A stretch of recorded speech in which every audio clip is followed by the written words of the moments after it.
So welcome guys to the Vigyan classes. We are going to study about some biology, ninth standard, chapter number 1, biology.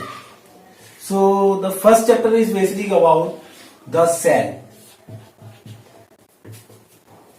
मतलब पहला chapter का नाम क्या हमारा cell. तो basically हमको ये जानना है कि सेल होता क्या है एक्चुअली में. तो cell is basically we can say that like that cell is the smallest. आपने देखा होगा कि हर each and every living body is made up of cell. मतलब हर किसी के अंदर क्या हो रहे हैं, सेल्स बनते हैं. आपने सुना होगा कि अगर इवन दो आप you are eating a tomato, अगर आप टमाटर को भी खा रहे हो तो उसमें भी क्या होता है, सेल्स होते हैं. ओनियन में भी होते हैं. तो अगर मैं बात करूं कि ये सेल होता क्या है एक्चुअली में, तो सेल अगर मैं बात करूं तो सेल इज द स्मॉलेस्ट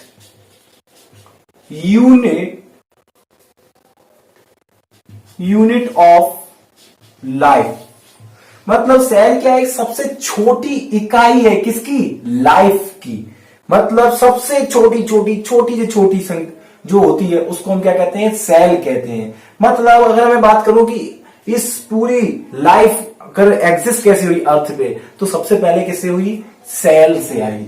कहां से, सबसे पहले सेल मैन्युफैक्चर हुआ, सेल अराइज हुआ, then the life being was exist.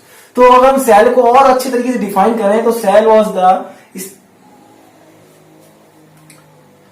Is the smallest unit of structural and functions of living organism. So cell is the smallest unit of structure and functional functions, we can say that functions of living organism. मतलब cell क्या है, सबसे छोटी इकाई. आप इसको दूसरी वे में भी कह सकते हो कि cell is the structural and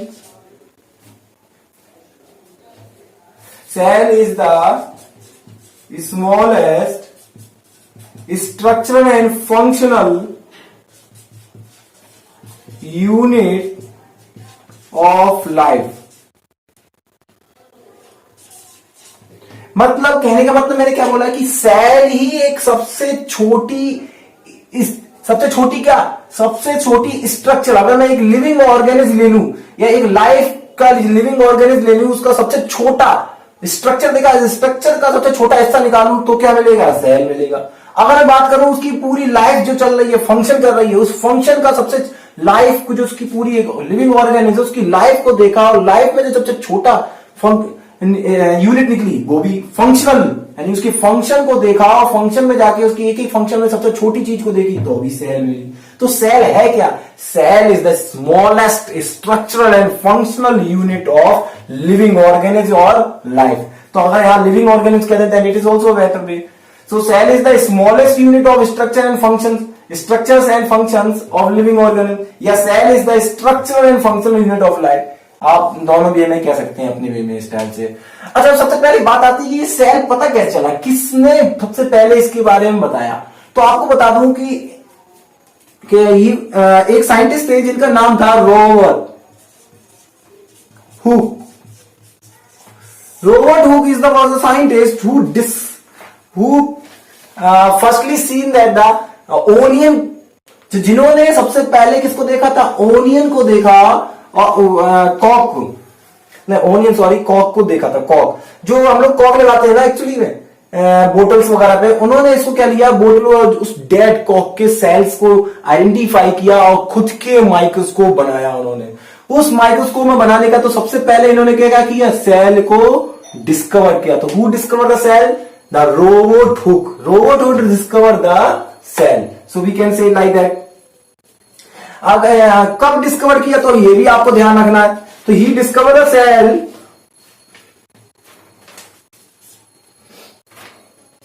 in कब डिस्कवर किया था, इन 18 कह रहा हूं 1665.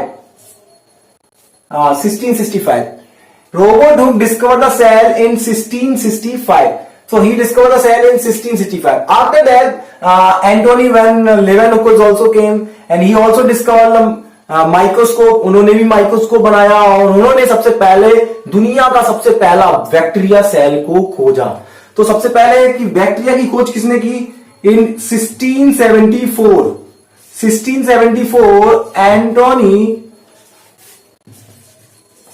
Antony van Leeuwenhoek. तो एंटोनी वैन ल्यूवेनहुक ने सबसे पहले किसकी खोज करी? इन 1874 ही डिस्कवर द फर्स्ट बैक्टीरिया. तो दुनिया का सबसे पहला बैक्टीरिया यानी कि एक सेल, बैक्टीरिया जो सबसे यूनिसेलुलर सेल था, उसको डिस्कवर करने वाला पहले कौन थे? एंटोनी वैन लीeuwenhoek. रोबोट ने किसकी खोज करी? सेल की खोज करी. बट इन्होंने जो सेल देखा था वो उन्होंने डेड देखा था. किसको देखा था? डेड सेल को. और इन्होंने सबसे पहला सेल किसको देखा? एंटोनी वैन लीeuwenhoek ने. एंटोनी वैन लीeuwenhoek ने सबसे पहले आइडेंटिफाई डिस्कवर किया लिविंग सेल. तो अगर कोई पूछ लेता है कि सबसे पहले who discovered actually the cell, तो आप आंसर क्या देंगे? Robert Hooke. अच्छा ठीक है. अगर कोई पूछता है फर्स्ट बैक्टीरिया किसने देखा या फर्स्ट लिविंग सेल किसने देखा, तो एंटोनी वैन लीeuwenhoek. अच्छा, इन्होंने अपना एक टूटा फूटा एक एपरेटस टाइप का बनाया था, that was known as microscope. बात मतलब उस समय माइक्रोस्कोप नहीं जानते थे, कोई नाम भी नहीं था. तब तक वो जो बनाया था उन्होंने उससे आइडेंटिफाई किया था कुछ मोमबत्ती लगा के. बट सबसे पहला एक ऐसा डिवाइस बनाया, सबसे पहले डिवाइस बनाने वाला आदमी जिसको हम आज क्या कहते हैं? माइक्रोस्कोप कहते हैं. He was the first person. Antonie van Leeuwenhoek was the first person to discover the microscope. तो दुनिया में सबसे पहले माइक्रोस्कोप की खोज किसने की? Antonie van Leeuwenhoek. तो आपको इतना बात याद रह सकती है, सेल क्या होता है, रोबोट खोज किसने की. अच्छा, देखो आपको ये सेल, तो हमने सीखा सेल की डेफिनेशन. अगर एक्चुअली देखा जाए तो सेल, ये वर्ड है, ये कहां से आया, कैसे डिफाइन हुआ? तो एक्चुअली आपको बताऊं कि सेल जो वर्ड है, ये सेल एक लैटिन वर्ड है. ये लैटिन वर्ड का से डेराइव हुआ है, that is known as cella. ये सेला लैटिन वर्ड, सेल जो वर्ड है, सेल डेराइव हुआ है Latin word that is known as cella. तो ये सेला मतलब क्या होता है? इसका मतलब होता है वेरी लिटिल या वेरी स्मॉल कंपार्टमेंट. मतलब छोटा सा रूम, छोटा सा डिब्बा. तो यानी कि वेरी स्मॉल कंपार्टमेंट. तो ये जो लैटिन वर्ड था, इसको क्या कहते थे? सेला बोलते थे. इसका मतलब होता है स्मॉल वेरी कंपार्टमेंट. सो यहां से जो वर्ड आया है क्या? सेल. तो आपको समझ में आया कि सेल कहां से वर्ड आया है. ठीक है. एक आपकी बात करूं तो उन्होंने रोबोट ने सबसे पहले सेल को डिस्कवर किया, दैट इज दैट ओनियन कॉक को देखा और उन्होंने फिर बाद में ओनियन को भी देखा. तो इन्होंने क्या किया? सबसे पहले सेल को डिस्कवर किया. तो he discover the cell.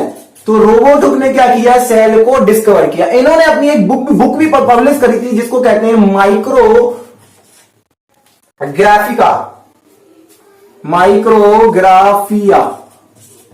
Micrographia. उन्होंने अपनी सारी बुक में, इसी बुक्स में सब कुछ बताया कि सेल कैसे होता है. तब कोई जानता नहीं था. जिन्होंने इस बुक पब्लिश करी और उस पब्लिक होने का, और इनको क्या मिल गया?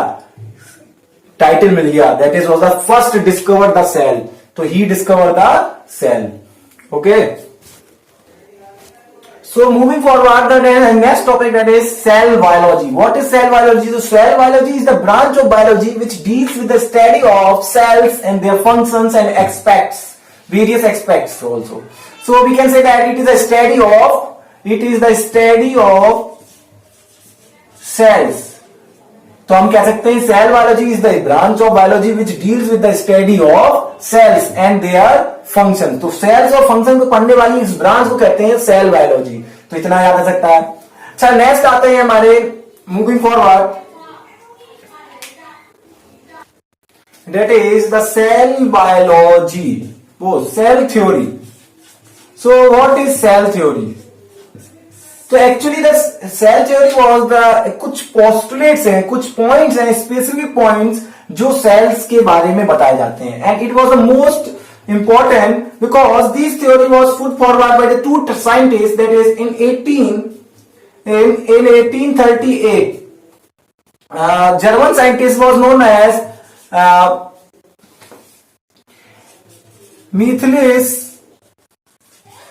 Matthias Jakob Sachedin. So Matthias Jakob Sachedin, he was a scientist, a German scientist in 1838. And one more was there in 1839. One more German scientist known as Theodor Sachwan. तो थियोडर सैचवन, तो मैंने क्या बोला कि मैथ्रिस Jacob Schwann, he was the biologist, botanist and he was the zoologist. तो इन्होंने क्या बोलते हैं, पेड़ों के बारे में और इन्होंने जानवरों के बारे में स्टडी करके एक थ्योरी डेवलप करी, that is known as cell theory. तो कोई पूछे कि किसने who put forward the cell theory, cell theory किसने पुट फॉरवर्ड करी, तो आप बोलोगे Matthias Jacob Schwann and Theodor Sachwan. He was the two scientists who discovered the cell theory or who postulated the cell theory. अब ये cell theory के अंदर खूब सारे postulates भी हैं, काफी सारे postulates। उस postulates में से क्या बोलते हैं, फर्दर और आगे फर्दर साइंटिस्ट आए और उन्होंने क्या किया है, सेल थ्योरी में कुछ मॉडिफिकेशन कर दिया, कुछ रिन्यूड किया, and that is known as, he was the one scientist Rudolf Virchow. Rodolphe Virchow was a scientist in 1855. In 1855, he made the cell theory postulates once again modified. तो इन्होंने क्या किया, मॉडिफाइड कर दिया सेल थ्योरी को। अब ये होते क्या है पोस्टुलेट, तो हम लोग अब क्या करेंगे, मॉडिफाइड ही वर्जन वाले सारे पोस्टुलेट्स पढ़ेंगे। ठीक है, तो सेल थ्योरी के पोस्टुलेट्स देख लेते हैं एक्चुअली क्या क्या होते हैं।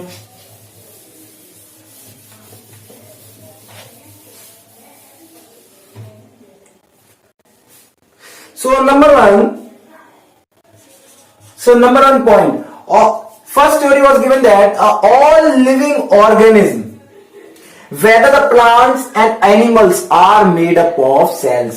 तो कोई भी बेटा एनिमल्स हो, मैंने क्या बोला, कोई भी, all the living organism are made up of cells, even plants and animals. तो मैंने क्या क्या बोला, मैंने all living organism are made up of cell. दुनिया के जितने भी लिविंग ऑर्गेनिज्म है वो सब किससे बने हुए हैं, सेल से बने हुए हैं। ये किसने दी, इन दोनों ने मिलकर सेल की थ्योरी दी। सेल की खोज करके तो चले गए थे रोबोटो, उसके बाद इन दोनों साइंटिस्टों ने क्या किया, सेल थ्योरी डेवलप करी। सेकेंड पोस्टुलेट है कि a cell is the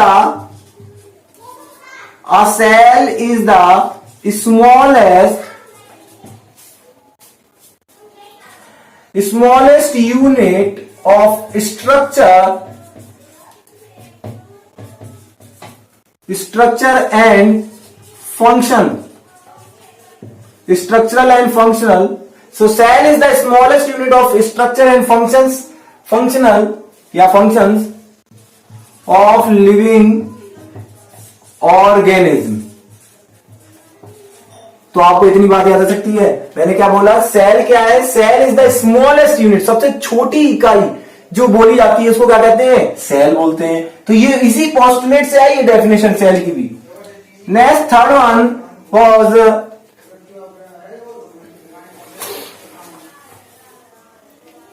cell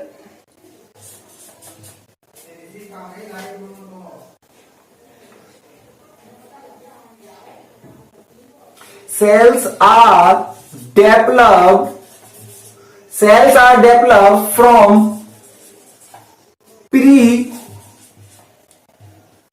pre-existing cells। मतलब ये क्या कहता है कि सेल्स जितने भी हैं वो पहले से प्री डिफाइंड यानी प्री डेवलप, पहले से कोई सेल था वहां से ये आए। मतलब मैंने कहा कि ये एक सेल है, ये कहां से एग्जिस्ट हुआ, पहले कोई एक सेल था उससे ये सेल आए। यानी कि अगर हमारी पूरी बॉडी देखी जाए तो हमारी बॉडी में भी इतने सारे सेल हैं, मगर सारे सेल्स किससे बने, पहले एक जो सेल होगा प्री एक्सटेंडिंग मतलब पहले से, तो पहले से जो सेल था उसी से सीधे क्या हुआ, ये सारे सेल्स डेवलप होना स्टार्ट होते हैं। मतलब आप ये समझ लीजिए cells are develop from pre extending cells. All the activities of this living organism, that is metabolism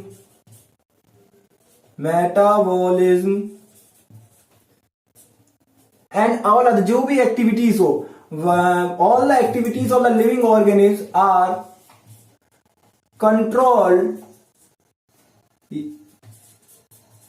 control भी कह सकते हैं, या और takes place inside the cell. तो मैंने कहा जी जो भी जितनी भी एक्टिविटीज होगी लिविंग ऑर्गेनिज्म की, जैसे मेटाबॉलिज्म हो गया, एनाबॉलिज्म हो गया, सारी केमिकल चेंजेस हो गए, वो सब कुछ किसके अंदर होगा, सेल्स के अंदर ही होगा। तो आप इतनी भी चीजें ध्यान रख सकते हैं, ठीक है। तो these are the 4 points we can say that all cells are second, fourth, third. अच्छा अगर मैं बात करूं नेक्स्ट इंपॉर्टेंट पॉइंट है the third, the cells are develop from the pre extending cells. तो अगर मैं आपको ध्यान से देखो कि ये क्या लिखा हुआ है, cells are develop from pre extending cell, ये जो बात थी, यही बात जो हमारे कौन थे साइंटिस्ट रोडोल्फ वर्चू इन 1855 इन्होंने ही बताया था कि जितने भी सेल्स हैं वो प्री एक्सटेंडिंग सेल से डेवलप होते हैं। इन्होंने एक वर्ड कहा था जिसको कहते हैं ओमनिस सेलुला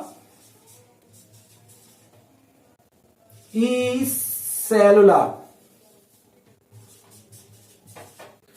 ओमनिस सेलुला ई सेलुला, ये एक फ्रेंच वर्ड है दैट इज, अगर आपको ध्यान से देखो तो इसका मतलब ही क्या होता है कि cells are develop from pre extending sales.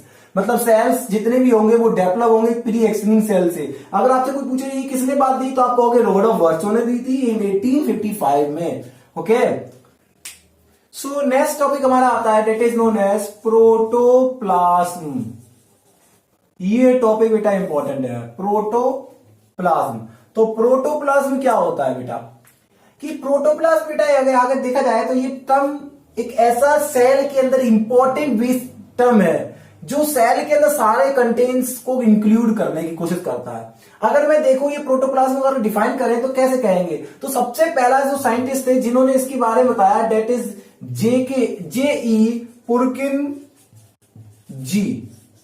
He was a scientist जिन्होंने इसका नाम दिया J.K. Purkinje is coined the term protoplasm.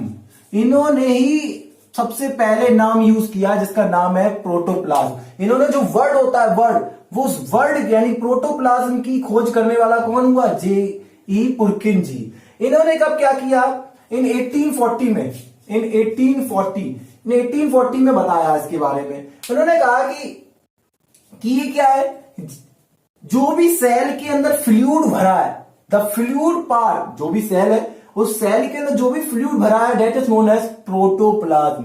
यानी the fluid part of a cell is known as protoplasm. अच्छा फिर उसके बाद नए साइंटिस्ट आते हैं जिनका नाम है स्ट्रक्चर। अगर मैं बात करूं साइंटिस्ट के नेम की तो स्टर्ल जी। तो स्टर्ल जी ही वॉज अ साइंटिस्ट जिन्होंने क्या किया, सबसे पहले एक नाम दिया, मोस्ट इंपॉर्टेंट नेम है जिसको अगर हम बात करें तो ये क्या होगा, इसको कहते हैं प्रोटोप्लाज्म।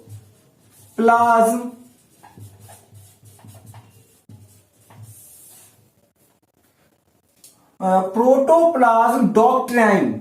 इन्होंने एक वर्ड दिया, स्टर्ल जी ने क्या किया, एक वर्ड दिया जिसका नाम क्या है, प्रोटोप्लाज्म डॉक्ट्राइन। अब ये प्रोटोप्लाज्म डॉक्ट्राइन ही आगे चल के हमको बताएगा कि प्रोटोप्लाज्म होता क्या है। अभी तक हमको ये पता चला है कि प्रोटोप्लाज्म क्या होता है, जो फ्लूइड फॉर्म होता है, यानी सपोज ये सेल है और इस सेल के अंदर जो भरा है वो पूरा क्या है, प्रोटोप्लाज्म है।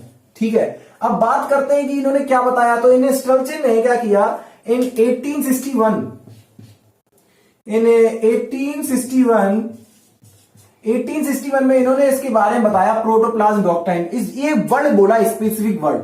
ये स्पेसिफिक वर्ड के मतलब क्या होता है, इन्होंने कहा कि all the living organism, all the living sales, all the living cells are made up of living substance called protoplasm. मतलब इन्होंने क्या कहा कि दुनिया के जितने भी सेल हैं, जो भी कैसा भी सेल हो, वो सारे सेल बने किससे हैं, एक लिविंग सब्सटेंस है, जिंदा पदार्थ, एक ऐसी चीज जिसमें क्या है, जान है, उस जान वाले सब्सटेंस से बने हैं जितने भी सेल्स हैं, उसको ही कहते हैं प्रोटोप्लाज्म। अब आप सोच लीजिए कि हिस्टल्जे ने क्या किया, 1861 में प्रोटोप्लाज्म डॉक्ट्राइन नाम दिया, और उसका मतलब क्या होता है कि all the living cells are made up of living substance called protoplasm. तो आप इस तरह से भी डिफाइन कर सकते हैं। अभी हम लोग इसकी एग्जैक्ट डेफिनेशन निकालेंगे। ठीक है, अच्छा आगे बढ़ते हैं। इसके बाद एक और साइंटिस्ट आते हैं जिनका नाम है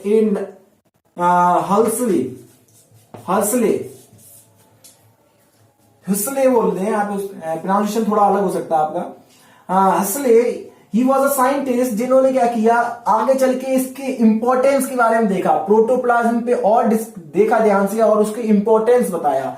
इन्होंने क्या कहा कि प्रोटोप्लाज्म क्या है, इज द फिजिकल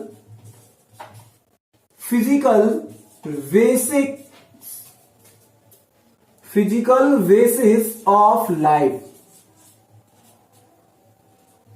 इन्होंने, हसले ने क्या बोला, प्रोटोप्लाज्म को क्या बताया, फिजिकल बेसिस ऑफ लाइफ। यानी कि अगर इसका मतलब क्या होगा, अगर देखा जाए तो जो भी चीज है, सब चीज, सारा बेस, लाइफ का सारा बेस किस पे, फिजिकल बेस किस पे डिपेंड करता है, प्रोटोप्लाज्म पे। यानी कि मैंने कहा कि सब कुछ बना किससे, सेल से बना है, और सेल भी किससे बना हुआ है, एक लिविंग सब्सटेंस है, और उस लिविंग सब्सटेंस को कहते हैं प्रोटोप्लाज्म। इसलिए इसको इन्होंने क्या कहा, फिजिकल बेसिस ऑफ लाइफ बोला। अब फिजिकल बेसिस ऑफ लाइफ इन्होंने ये बोला था इन 1860। तो अगर मैं डिफाइन करूं, अगर मैं प्रोटोप्लाज्म को, तो प्रोटोप्लाज्म को डिफाइन कैसे करेंगे, तो प्रोटोप्लाज्म को ऐसे डिफाइन कर सकते हैं, protoplasm is the living fluid और living substance present in a cell. तो हम क्या कह सकते हैं, प्रोटोप्लाज्म इज द बेसिस, ऐसा आप अच्छी तरीके से डिफाइन बना सकते हैं। Protoplasm is the physical basis of life and it is a fluid part. क्या होता है, fluid part of a cell. क्या होता है, फ्लूइड पार्ट होता है, which is made up of living substance, और जिससे किससे बना होता है, लिविंग सब्सटेंस से बना हुआ होता है। तो आप इसको अच्छी तरीके से डिफाइन कर सकते हैं। तो प्रोटोप्लाज्म आपको समझ में आया, आई होप, कि जो भी सेल के अंदर है, सेल ये हमारा सेल, और इस सेल के अंदर जो भी भरा होता है उसको क्या कहते हैं, प्रोटोप्लाज्म कहते हैं। अच्छा, इसके बाद ये क्या होते हैं, protoplasm is of two types. Protoplasm को भी हमने क्या कर दिया, डिवीजन कर दिया, नंबर 1 और नंबर 2। 2 टाइप्स के भी प्रोटोप्लाज्म हो सकते हैं। सबसे पहला अगर मैं देखूं तो सबसे पहले वाले को हम बोलते हैं साइटोप्लाज्म, और नंबर 2 इज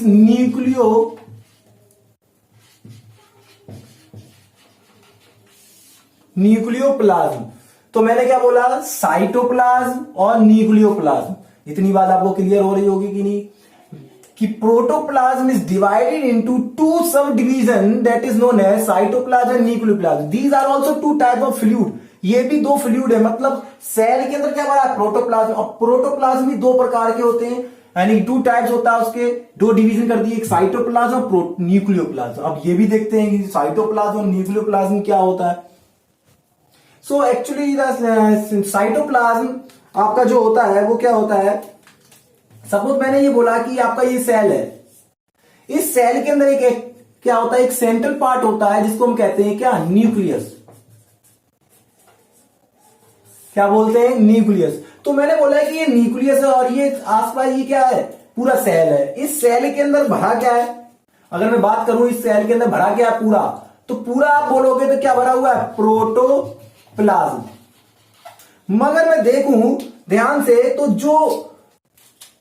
जो इसके बाहर रह गया, किसके बाहर रह गया, न्यूक्लियस के बाहर, एक ऐसा फ्लूइड जो न्यूक्लियस के बाहर भरा हुआ है और सेल के अंदर है, वो क्या होता है, साइटोप्लाज्म, उसे बोलते हैं साइटोप्लाज्म। और मैंने बोला कि जो न्यूक्लियस के अंदर रह गया, इसके अंदर जो भरा हुआ है उस फ्लूइड पार्ट को क्या बोलते हैं, nucleoplasm.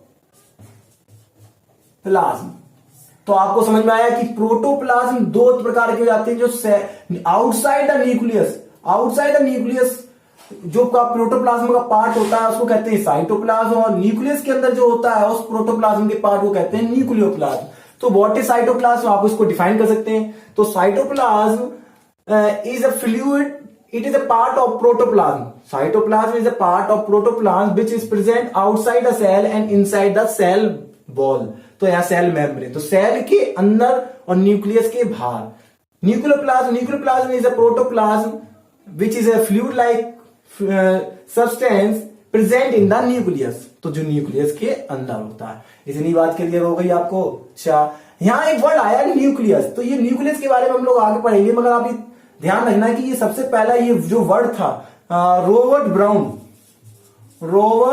Brown was a scientist जिन्होंने इसके बारे में डिस्कवर किया था। तो who discover nucleus, nucleus was discover by Robert Brown. आगे मैं बताऊंगा, ठीक है। So these are the basic introduction to the cell chapter. So in the next videos or session we are going to study about the types of cells, sizes, and what are the constituents of the present in the cells, and what are the cell organelles present in the cell. So be update and press the bell icon to get notification of the next video as soon as possible.